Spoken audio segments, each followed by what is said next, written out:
कि वैसे तो नॉर्मल केसेस में गुड्स या सर्विसेज की जो सप्लाई होती है उसके बदले में कंसीडरेशन आना जरूरी है, तभी जाकर जीएसटी लगता है। अगर कंसीडरेशन आया है तो जीएसटी लगेगा, अदरवाइज नहीं लगेगा। लेकिन शेड्यूल 1 इसके एक्सेप्शन की बात करता है। शेड्यूल 1 बोलता है कि कुछ ऐसे ट्रांजेक्शन्स हैं जहां पर गुड्स या सर्विसेज की सप्लाई हो रही है विदाउट कंसीडरेशन हो रही है, तो भी उसके ऊपर जीएसटी लगेगा। क्लियर ये चीज? तो शेड्यूल 1 हम लोगों ने अपनी लास्ट क्लास के अंदर स्टार्ट कर दिया। अब मैंने आप लोगों को एक बात बताई थी, मैंने आप लोगों को बोला था कि शेड्यूल 1 4 चीजों के बारे में बात करता और बोलता है कि इनमें 4 में से अगर कोई भी ट्रांजैक्शन हुआ है तो फिर विदाउट कंसीडरेशन भी हुआ है तो भी जीएसटी लगेगा। उसमें से पहला है परमानेंट डिस्पोजल। फर्स्ट है permanent disposal of assets, business assets. ये हम लोगों ने अपनी लास्ट क्लास में पूरा अच्छे से। सेकंड बोलता है कि सप्लाई हो रही है रिलेटेड पर्संस के बीच में या फिर डिस्टिंक्ट पर्सन के बीच। अब रिलेटेड पर्सन क्या होता है ये मैं आपको समझा चुका हूं, डिस्टिंक्ट पर्सन क्या होता है ये मैं आपको समझा चुका हूं। हालांकि ये वाला पॉइंट, सेकंड वाला पॉइंट अभी चल रहा है, पूरा नहीं हुआ, कंप्लीट अभी चल रहा है। फर्स्ट वाला पॉइंट हम पढ़ चुके हैं। अगर परमानेंट डिस्पोजल हो रहा है, विदाउट कंसीडरेशन हो रहा है, शेड्यूल 1 बोलता है जीएसटी लगे। रिलेटेड पर्सन या डिस्टिंक्ट पर्सन के बीच में विदाउट कंसीडरेशन अगर सप्लाई हो रही है, शेड्यूल 1 बोलता है जीएसटी लगेगा। ये वाला पॉइंट चल रहा है। थर्ड पॉइंट जो हम पढ़ेंगे आगे वो होगा प्रिंसिपल एंड एजेंट की रिलेशन। ये मैं बताऊंगा आपको कि प्रिंसिपल एजेंट को या एजेंट प्रिंसिपल, कोई भी, या तो प्रिंसिपल एजेंट को या एजेंट प्रिंसिपल को गुड्स या सर्विसेज की सप्लाई कर रहा है विदाउट कंसीडरेशन तो भी जीएसटी लगेगा, शेड्यूल 1 बोलता है। और हम फिर फोर्थ पॉइंट पढ़ेंगे इंपोर्टेशन ऑफ सर्विसेज, कि अगर फॉरेन से हमने कोई सर्विस इंपोर्ट करी है तो चाहे से विदाउट कंसीडरेशन करी है उस पर भी जीएसटी लगेगा। शेड्यूल 1 इन 4 बातों के बारे में बोलता है कि इन 4 में से अगर कोई सी भी कंडीशन फॉल हो रही है तो चाहे से विदाउट कंसीडरेशन सप्लाई हो रही है, ट्रांजैक्शन हो रहा है, फिर भी जीएसटी। इसमें से पहला वाला परमानेंट डिस्पोजल हम लोग ऑलरेडी पढ़ चुके, ये मैंने आपको पढ़ाया था, इसके मैंने आपको काफी सारे एग्जाम्पल भी करवा दिए थे ना। परमानेंट डिस्पोजल वाला जो है वो हम यहां पर पढ़ चुके। उसके बाद में सेकंड हम लोगों ने बोला था कि सप्लाई हो रही है रिलेटेड पर्सन या डिस्टिंक्ट पर्सन के। अब रिलेटेड पर्सन क्या होता है इसकी डेफिनेशन हम लोगों ने लास्ट क्लास में एग्जांपल्स के साथ में पूरी देख ली थी। एक एक पॉइंट को एग्जांपल के साथ में हम लोगों ने समझ लिया। इसके अंदर फैमिली का भी जिक्र हुआ था, तो फैमिली का मीनिंग क्या होता है वो भी मैं आप लोगों को समझा चुका हूं ऑलरेडी एग्जांपल्स। इसके अलावा डिस्टिंक्ट पर्सन क्या होता है वो भी मैंने आपको समझा दिया था लास्ट क्लास के अंदर। यहां तक हम लोग ऑलरेडी पढ़ चुके हैं, तो एक बार डिस्टिंक्ट पर्सन वाले को हम दोबारा से देखेंगे, क्योंकि इसके बाद का जो पॉइंट है वो वही बोलता है जो डिस्टिंक्ट पॉइंट बोलता है। मैंने आपको ये बोला था कि अगर किसी पर्सन के एक से ज्यादा ब्रांचेस हैं और उनका उसने जीएसटी रजिस्ट्रेशन सेपरेटली लिया हो, मतलब पर्सन एक है, एक आदमी है, चाहे वो आदमी इंडिविजुअल पर्सन है या कोई लीगल पर्सन है, कंपनी, प्रोप्राइटरशिप फर्म, एलएलपी, उसके एक से ज्यादा जीएसटी के रजिस्टर, तो उन दोनों ब्रांचेस को या जितनी ब्रांचेस हैं उनको आपस में डिस्टिंक्ट पर्सन। मैंने आपको एग्जांपल दिया था कि ये बाबूराव है और बाबूराव जो है वो म्यूजिक स्पीकर्स बेचते हैं। इनकी 2 ब्रांच है, एक जयपुर में एक मुंबई। अगर ये यहां पर या ये यहां पर विदाउट ये दोनों डिस्टिंक्ट पर्सन माने जाए, क्योंकि जयपुर का जीएसटी रजिस्ट्रेशन अलग है, मुंबई का अलग है। तो ये डिस्टिंक्ट पर्सन आपस में अगर कोई भी ट्रांजेक्शन, मतलब बाबूराव अपनी एक ब्रांच से दूसरी ब्रांच में अगर ट्रांसफर कर रहे हैं विदाउट कंसीडरेशन तो भी जीएसटी लगेगा, तो दूसरी वाली ब्रांच उसका आईटीसी क्लेम कर लेगी। सिंपल।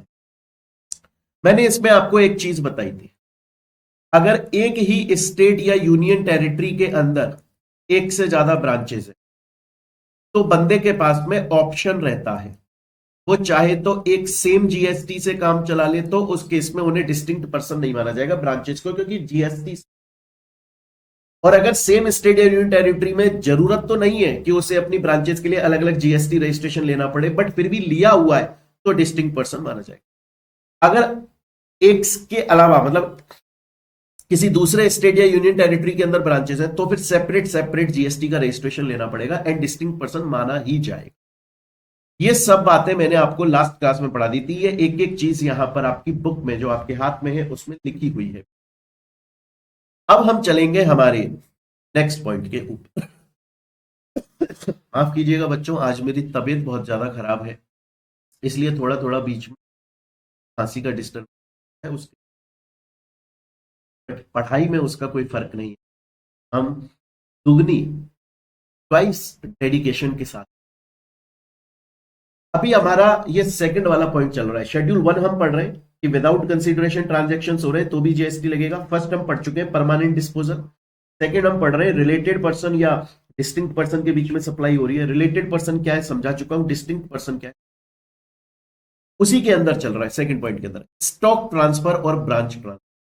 आप इसके आगे अपनी बुक में लिख लो concept same as distinct person. वही है जो डिस्टिंक्ट पर्सन वाला, एज इट इज वही है, कोई नहीं। उसमें भी हमने ये पढ़ा था कि स्टॉक एक जगह से एक ब्रांच से दूसरी ब्रांच में जा रहा है, तो अगर जीएसटी रजिस्ट्रेशन अलग है तो डिस्टिंक्ट पर्सन मान के, चाहे विदाउट कंसीडरेशन जा रहा है जीएसटी, अगर जीएसटी रजिस्ट्रेशन एक है तो डिस्टिंक्ट पर्सन नहीं माना जाएगा और जीएसटी नहीं लगेगा इवन विदाउट। ये चीज है। नेक्स्ट आ जाते हैं, हम लोगों ने एक चीज देखी थी जब मैंने आप लोगों को रिलेटेड पर्सन की डेफिनेशन पढ़ाई थी, जब मैंने आप लोगों को यह बताया था कि रिलेटेड पर्सन क्या होता है लास्ट क्लास के अंदर, तो देखिए मैंने आपको बोला था कि एम्प्लॉयर एंड एम्प्लॉय को भी आपस में रिलेटेड पर्सन। तो अब एम्प्लॉयर और एम्प्लॉय से रिलेटेड कुछ प्रोविजंस हैं जो कि हमें पढ़ने हैं। पहले मैं आप इसको हम बहुत आराम से बेसिकली बहुत मजे से पढ़ेंगे, तो टेंशन नहीं। लेकिन जब भी मैं एम्प्लॉयर और एम्प्लॉय के बारे में बात करता हूं तो बच्चा ये बोलता है कि सर हम यहां पर कंफ्यूज हो रहे हैं। हम सर इसलिए कंफ्यूज हो रहे हैं क्योंकि जब आपने एम्प्लॉयर और एम्प्लॉय की बात करी तो हमने इसको हमारे शेड्यूल 3 के अंदर पढ़ा था, जो कि नेगेटिव लिस्ट है, और यह बोलता है कि अगर एम्प्लॉय अपने एम्प्लॉयर को in the course of employment, जिस चीज के लिए वो एम्प्लॉय है, जिस काम के लिए उसको अपॉइंट करा है वो काम कर रहा है, और एम्प्लॉयर उस बात का उसे पैसा देता है, तो उसकी जो इनकम है उस पर जीएसटी नहीं लगेगा, वो नेगेटिव लिस्ट में आता है क्योंकि उस पर इनकम टैक्स लगा। ये हम पढ़ चुके। स्टूडेंट बोलता है सर शेड्यूल 3 में मुझे समझ में आ गया था, एम्प्लॉय ने in the course of employment, in the course of employment अगर एम्प्लॉयर को सर्विस दी और एम्प्लॉयर ने उस बात का पैसा दिया, सैलरी दी, रेम्यूनरेशन दिया, इनकम दिया, तो वो इनकम टैक्स में काउंट होगा। जीएसटी के लिए वो नेगेटिव लिस्ट में आता है शेड्यूल 3। तो सर अब दोबारा से आप शेड्यूल 1 के अंदर क्या बोलना चाह रहे हो एम्प्लॉयर से रिलेटेड? देखिए पहली बात तो मैं आपको एक क्लियर बोल देता, अगर in the course of employment, in the course of employment मतलब जिस चीज के लिए एम्प्लॉय को अपॉइंट किया गया, अगर एम्प्लॉय उसी चीज की सर्विस दे रहा है और एम्प्लॉयर उस बात का पैसा दे रहा है, तो वो नेगेटिव लिस्ट में काउंट होता है, उसके ऊपर जीएसटी ना लग के इनकम टैक्स लगता है। जीएसटी के लिए वो नेगेटिव है इन दी कोर्स ऑफ एम्प्लॉयमेंट, अगर अगर एम्प्लॉय अपने एम्प्लॉयर को सर्विस दे। लेकिन अगर out of the course of employment, मतलब सपोज कीजिए कि मैंने अपने यहां पर एक एम्प्लॉय को अपॉइंट किया और उसका काम है कि इंस्टीट्यूट से रिलेटेड काम करना, तो वो जो सर्विस दे रहा है वो इन दी कोर्स ऑफ एम्प्लॉयमेंट है, उस बात का मैं जो पैसा दे रहा हूं वो उसकी इनकम है और उसके ऊपर जीएसटी ना लग के इनकम टैक्स लगेगा। जीएसटी के लिए वो शेड्यूल 3 नेगेटिव लिस्ट में फॉलो।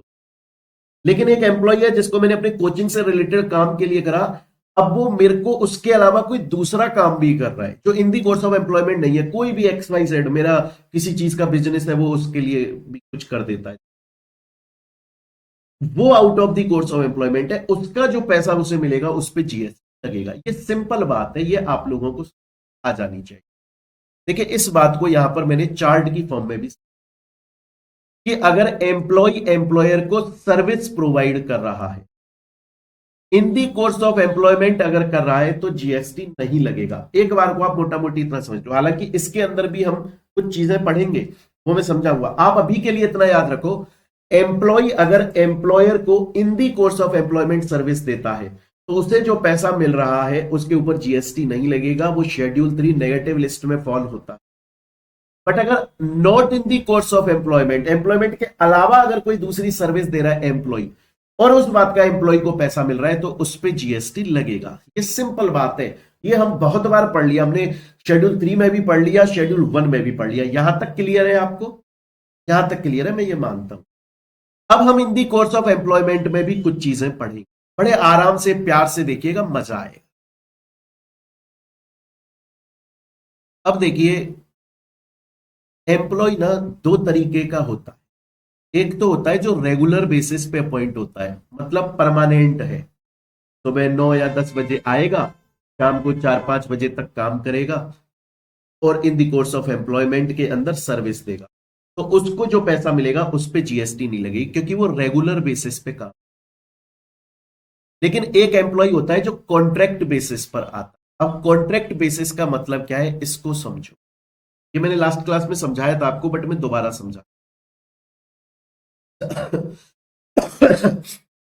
सपोज कीजिए मोहित बंसल क्लासेस, मोहित बंसल क्लासेस को अपने यहां पर फर्नीचर का काम करवा, क्या काम कराना है, मोहित बंसल क्लासेस को अपने यहां पर फर्नीचर का काम करवाना है। अब ये जो फर्नीचर का काम है ना प्यारे बच्चों, ये जो फर्नीचर का काम है, इसके लिए एक तो होगा कि मैं अलग अलग लोगों को अपॉइंट करके लेके आऊं, जो अलमीरा अलग बनाएगा, टेबल अलग बनाएगा, फर्नीचर में भी बहुत सारी चीजें, तो ऐसे में 5-6 लोगों को पकड़ के लाऊं। या फिर मैं किसी कॉन्ट्रैक्टर को एक कॉन्ट्रैक्ट दे दूं, कॉन्ट्रैक्टर को कॉन्ट्रैक्ट दे दूं कि भैया तुम लिया ना अपने बंदे, और यहां पर मेरा फर्नीचर का काम करा दो, बता दो टोटल कितने रुपए लगेंगे, ठेका ले लो, कॉन्ट्रैक्ट। अब हम बात कर रहे हैं कॉन्ट्रैक्ट बेसिस। अब समझिएगा, मोहित बंसल क्लासेस को अपने यहाँ पे फर्नीचर का काम कराना है, उसने एक मिस्टर एक्स नाम के आदमी जो कि कॉन्ट्रैक्टर है, उसको कॉन्ट्रैक्ट दे, उसने ये फर्नीचर का काम कर दिया। अब बात आती है पैसे देने की, जो कि मोहित बंसल क्लासेस पैसे दे। अब दो तरीके होते हैं, एक तो मोहित बंसल क्लासेस ने कॉन्ट्रैक्टर को पैसा दे दिया, paid to contract.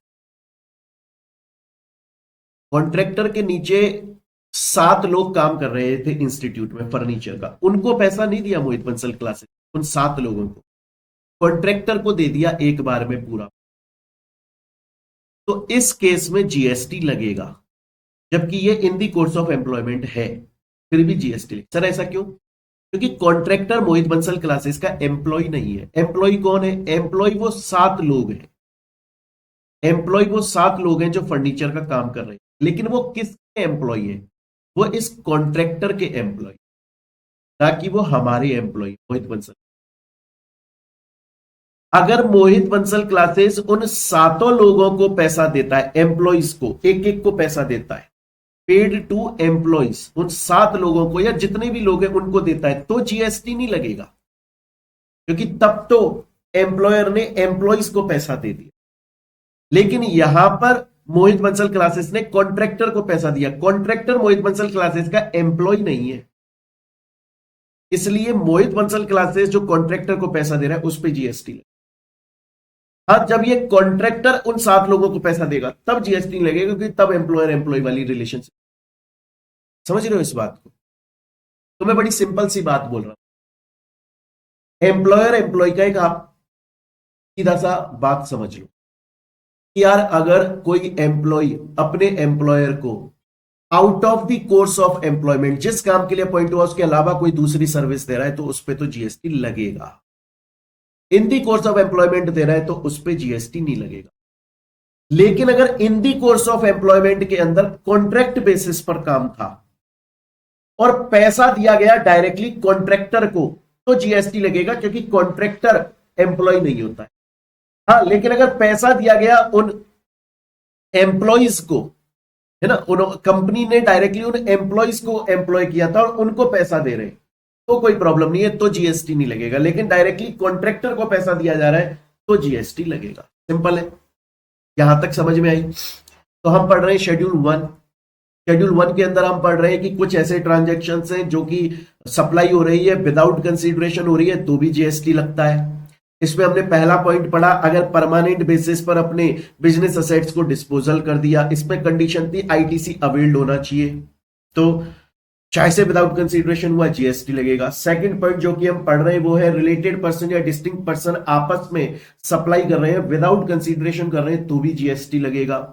Related person क्या होता है मैंने समझा दिया, डिस्टिंक्ट पर्सन क्या होता है समझा दिया, फैमिली क्या होती है समझा दिया। लेकिन हमने रिलेटेड पर्सन के अंदर एम्प्लॉयर एम्प्लॉय की रिलेशनशिप को पढ़ा था, अब हम उसकी बात कर रहे हैं। सिंपल, अगर एम्प्लॉय एम्प्लॉयर को आउट ऑफ द कोर्स कोई सर्विस दे रहा है और उस बात का पैसा ले रहा है उस पर जीएसटी लगेगा। इन दी कोर्स ऑफ एम्प्लॉयमेंट दे रहा है जीएसटी नहीं लगेगा। लेकिन इन दी कोर्स ऑफ एम्प्लॉयमेंट अगर वो कॉन्ट्रैक्ट बेसिस पर है और कंपनी ने पैसा कॉन्ट्रैक्टर को दिया तो जीएसटी लगेगा, एम्प्लॉयज को दिया तो जीएसटी नहीं लगेगा।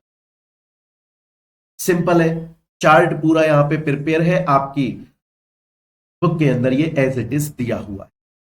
अभी कुछ और पॉइंट्स भी बाकी हैं एम्प्लॉयर एम्प्लॉय से रिलेटेड, वो हम अभी पढ़ेंगे। अभी कुछ और पॉइंट भी बाकी, एक एक करके देखिएगा समझिएगा। पहला पॉइंट तो देखो हमने पढ़ा, सिंपल है। हमने ये पढ़ा हुआ है कि रिलेटेड पर्सन की डेफिनेशन में एम्प्लॉयर एम्प्लॉय आते हैं, मतलब हमें ये क्लियर है एम्प्लॉय एम्प्लॉय रिलेटेड पर्सन है। अगर एग्जाम में एमसीक्यू क्वेश्चन आ जाए क्या एम्प्लॉयर और एम्प्लॉय रिलेटेड पर्सन है, जी हाँ बिल्कुल, एम्प्लॉयर एम्प्लॉय को रिलेटेड पर्सन माना जाता है, ये हमने समझ लिया। फिर हमने ये भी देखा कि सर्विस अगर एम्प्लॉय एम्प्लॉयर को in the course of employment दे रहा है तो जीएसटी नहीं लगता है, शेड्यूल 3 में डिस्कस्ड है नेगेटिव लिस्ट। लेकिन अब उसके बाद में नेक्स्ट हम लोगों ने क्या बोला, अगर गुड्स या सर्विस से, यहां तक की क्लियर है। अब नेक्स्ट पॉइंट पर आ जाते हैं, सेकंड पॉइंट। इसको मैं आपको एग्जांपल से समझा, बड़ा ही अच्छा पॉइंट है, एग्जांपल से समझेंगे मजा आएगा। देखिए ये है एम्प्लॉय और ये है एम्प्लॉयर। एम्प्लॉय ने अपने एम्प्लॉयर से बोला कि मालिक महीना पूरा हो गया, पूरा महीना हो गया, लाओ मेरा सैलरी दे दो। तो अब एम्प्लॉयर ने क्या किया, उसको कैश देने की बजाय एक मोबाइल दे दिया, बोला ये ले यही। क्वेश्चन अब ये आता है कि इन दी कोर्स ऑफ एम्प्लॉयमेंट काम करा है, एम्प्लॉय ने एम्प्लॉयर के लिए इन दी कोर्स ऑफ एम्प्लॉयमेंट काम करा पूरे महीने, महीना खत्म होने पर बोला कि मुझे मेरी सैलरी दे दो। अगर एम्प्लॉयर इसको इसकी सैलरी दे देता मनी की फॉर्म में तो वो शेड्यूल 3 में फॉल हो जाता, नेगेटिव लिस्ट में काउंट हो जाता। लेकिन अगर एम्प्लॉयर एम्प्लॉय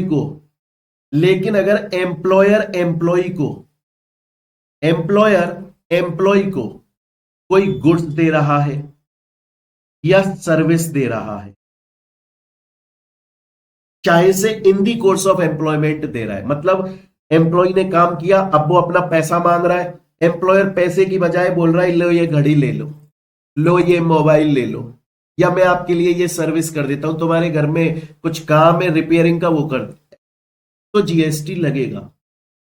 क्योंकि शेड्यूल 3 क्लियर बात बोलता है, नेगेटिव लिस्ट पता क्या बोलता है, वो ये बोलता है अगर एम्प्लॉय को इनकम मिल रही है, अगर एम्प्लॉय को सैलरी मिल रही है कैश की, मनी की फॉर्म में अगर सैलरी मिल रही है तो उस केस में वो नेगेटिव लिस्ट में आता है, जीएसटी नहीं लगता। लेकिन अगर एम्प्लॉयर अपने एम्प्लॉय को कुछ गुड्स दे रहा है या सर्विस दे रहा है, चाहे से out of the course of employment, मतलब वैसे ही दे रहा है गिफ्ट की फॉर्म में, मजाक आ रहा है, तो उसमें हम कंडीशन पढ़ेंगे। एम्प्लॉयर अगर अपने एम्प्लॉय को कोई गुड्स या सर्विस दे रहा है even in the course of employment दे रहा है, बोल रहा है तूने पूरे महीने मेरे लिए काम किया, अब तेरी सैलरी बनती है, कैश की बजाय, मनी की फॉर्म की बजाय मैं तुझे कुछ गुड्स दे देता हूं या मैं तेरे लिए कोई काम कर देता हूं, उस पर जीएसटी लगेगा, वो नेगेटिव लिस्ट में नहीं काउंट होता। देखो ये लिखा हुआ है, पढ़ो आराम से, एग्जाम्पल पढ़ते हैं, मजा आएगा। एम्प्लॉय बोल रहा है अपने एम्प्लॉयर को कि मालिक महीना पूरा हो गया, सैलरी दे दो। एम्प्लॉयर बोला एक काम करो यार, तुम ना मोबाइल ले लो, यही तुम्हारी सैलरी है, इतने रुपए का मोबाइल तो ले जाओ। तो एम्प्लॉय पूछ रहा है मालिक सैलरी की जगह पे फोन दे रहे हो, तो जैसे जब आप मुझे नॉर्मली सैलरी देते हो उस पर जीएसटी नहीं लगता क्योंकि वो नेगेटिव लिस्ट में आ जाता है, इन दी कोर्स ऑफ एम्प्लॉयमेंट मैंने काम किया आपके लिए, नेगेटिव लिस्ट में आ गया।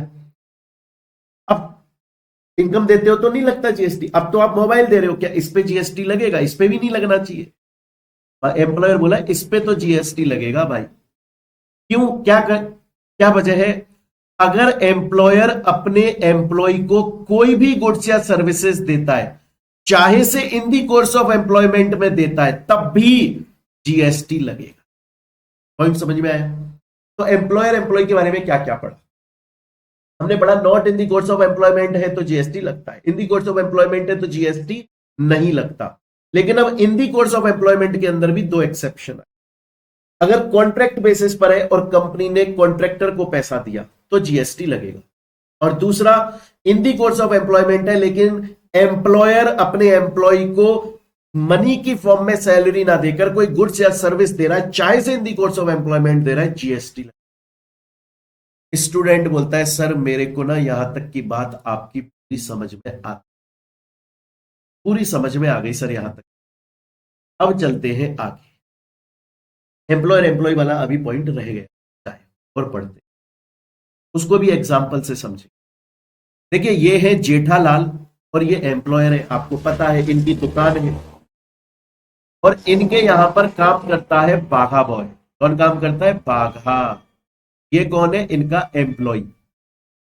बाघा ने अब की बार बहुत अच्छा काम करा, अच्छी सेल निकाली, तो जेठालाल जो सेठ जी है वो खुश हो गए और उन्होंने बोला कि चल मैं तुझे ना एक टीवी गिफ्ट कर देता हूं, उस टीवी की कीमत 50,000 रुपए है।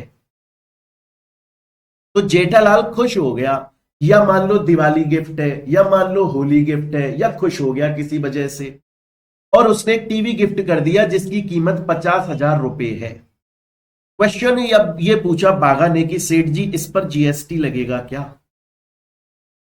तो एम्प्लॉयर जेठालाल बोल रहा है कि इस पर जीएसटी नहीं लगेगा क्योंकि शेड्यूल 1 एक बात बोल, शेड्यूल 1 ये बोलता है कि अगर कोई भी एम्प्लॉयर अपने एम्प्लॉय को कोई गिफ्ट अगर दे रहा है और गिफ्ट अगर 50,000 रुपए तक या उससे कम का है, 50,000 रुपए तक या उससे कम का है, तो उस पर जीएसटी नहीं लगता, वो एग्जम्प्ट है। लेकिन 50,000 रुपए से ज्यादा का गिफ्ट है तो फिर उस पर जीएसटी लगता है। क्लियर ये चीज? यहां तक ये कंक्लूजन में लिखा है। बाघा बोला ठीक है सेठ जी मैं आपकी बात समझ, अगर कोई भी एम्प्लॉयर अपने एम्प्लॉय को गिफ्ट देता है 50,000 रुपए तक या उससे कम का तो जीएसटी नहीं लगता, 50,000 रुपए से ज्यादा का देता है गिफ्ट तो जीएसटी लगता है। समझ गया? पर एक बात बताओ, सपोज करो सेठ जी आपने मुझे जो टीवी दिया, अगर अगर अगर वो 65,000 का होता टीवी तो जीएसटी 15,000 रुपए पर लगता क्योंकि 50,000 तक का तो एग्जम्प्ट है, तो जीएसटी 15,000 रुपए पे लगता या पूरा का पूरे 65,000 रुपए पर लगता? भैया पूरे पर लगता। इस पे लगता, पूरे पर लगता। क्लियर है? तो एक बार दोबारा से देखो हमने क्या क्या पढ़ा। मैंने बोला एम्प्लॉयर एम्प्लॉय रिलेटेड पर्सन है, ये हमें पता है।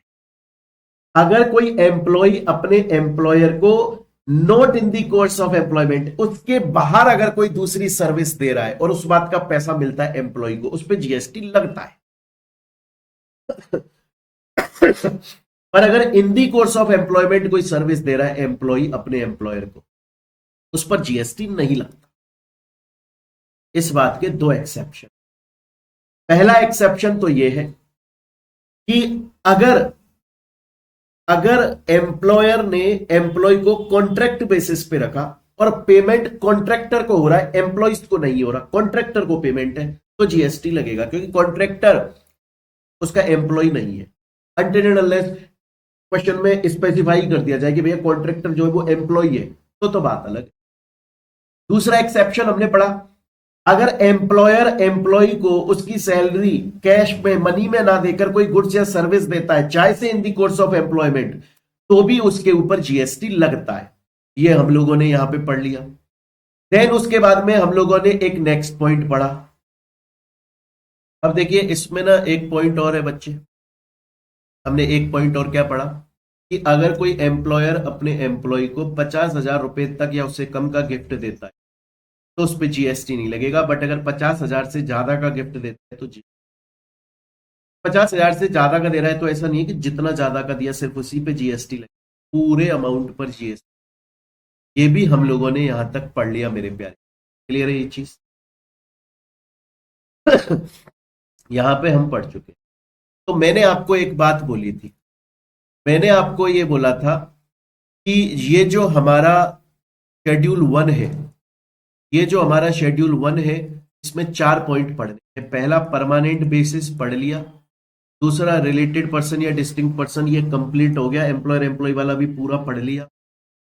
थर्ड प्रिंसिपल एजेंट, ये अब हम स्टार्ट करने वाले हैं, और इसके बाद में फिर इंपोर्टेशन ऑफ इम्पोर्टेशन। चलिए, अच्छा ये जो मैंने आप लोगों को एम्प्लॉयर एम्प्लॉय वाला बताया, उसमें एक बात और बता देता हूं। देखिए गिफ्ट मैंने आपको बोला 50,000 रुपए तक का अगर कोई एम्प्लॉयर अपने एम्प्लॉय को गिफ्ट देता है तो उस पर जीएसटी। क्वेश्चन ये आता है सर गिफ्ट की डेफिनेशन क्या है, गिफ्ट की डेफिनेशन क्या है?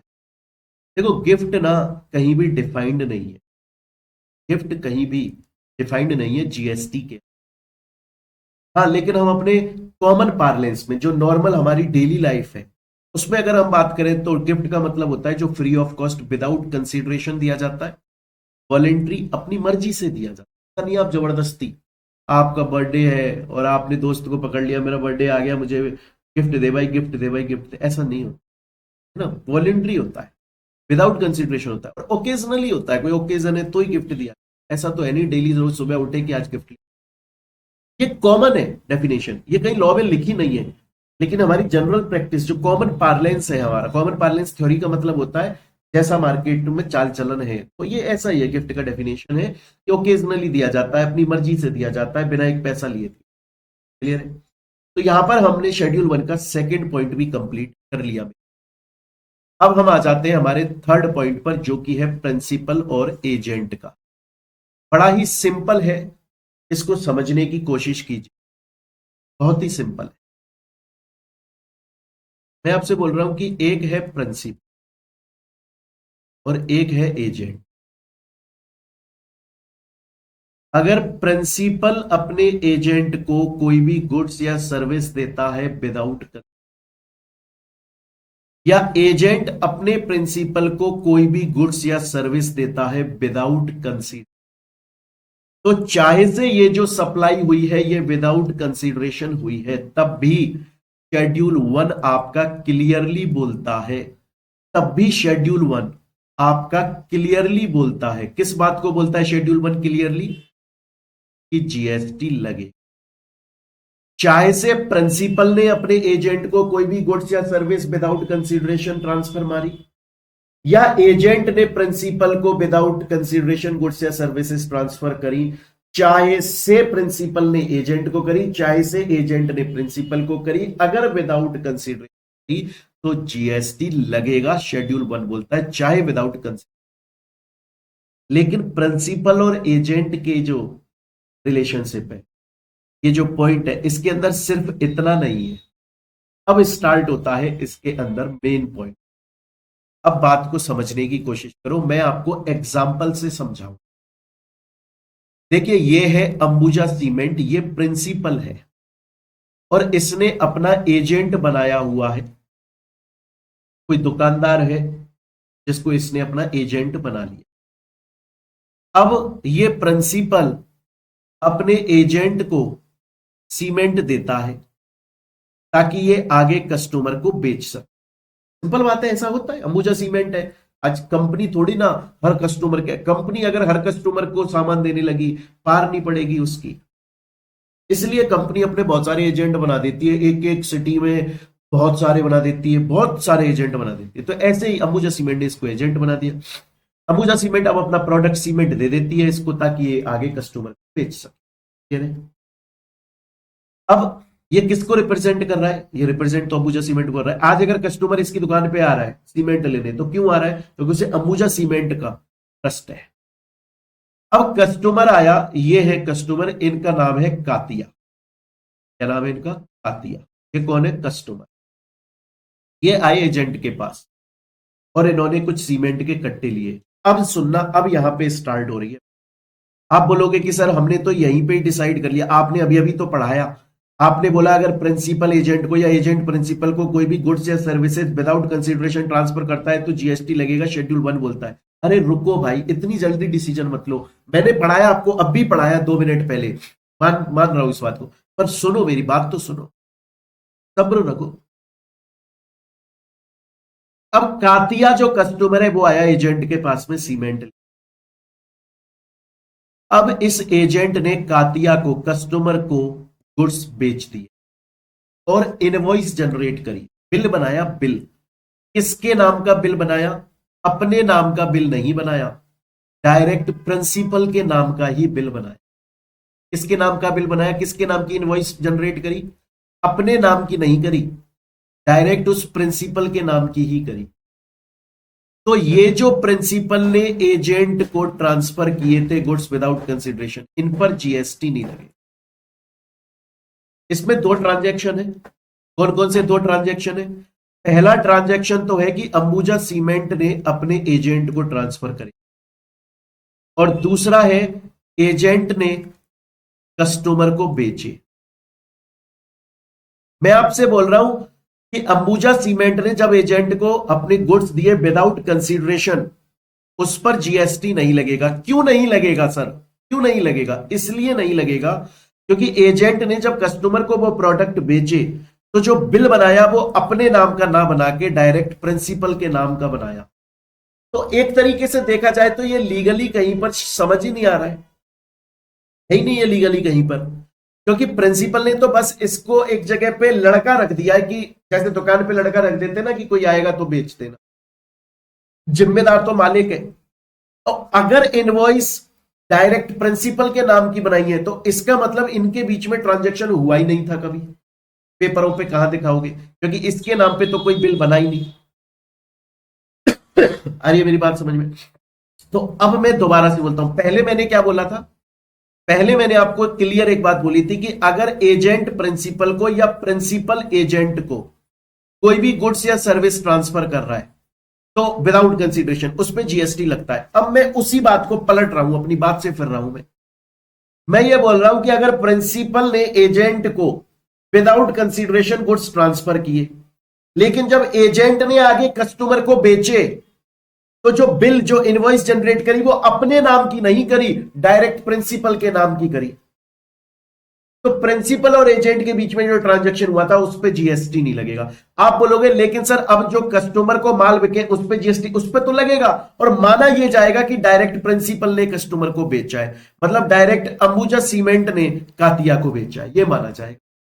यह लिखा है यहां पर, if invoice is made in the name of principal only then GST will not be charged for the transaction between principal and agent।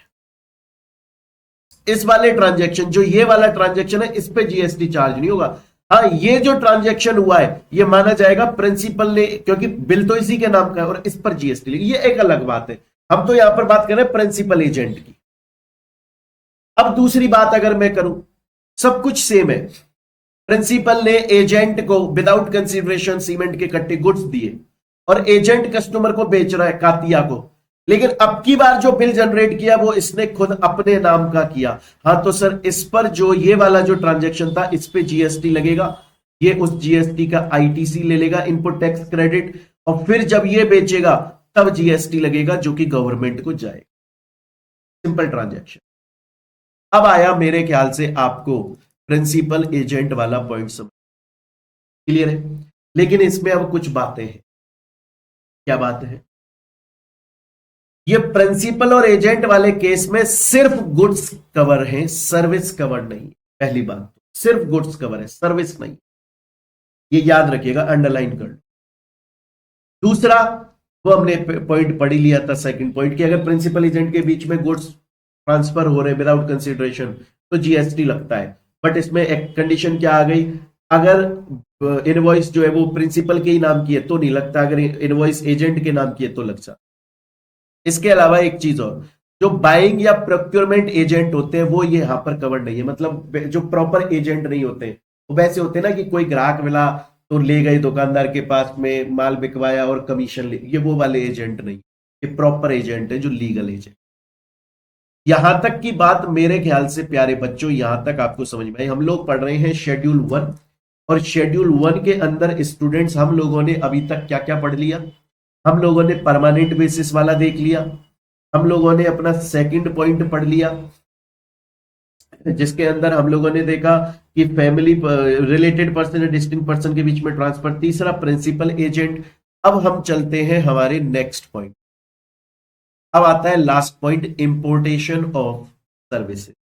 अब मेरी बात को बड़े ध्यान से सुनिए, मैं क्या बोल रहा हूं। मैं ये बोल रहा हूं कि अगर सर्विसेज को इंपोर्ट कराया गया, तो इंपोर्ट करा रहे हो तो कहां से कराओगे? फॉरेन से कराओगे, फ्रॉम आउटसाइड, तभी तो इंपोर्ट माना जाएगा। किसने कराया, कहां कराया? इंडिया के अंदर का, इंडिया के अंदर का।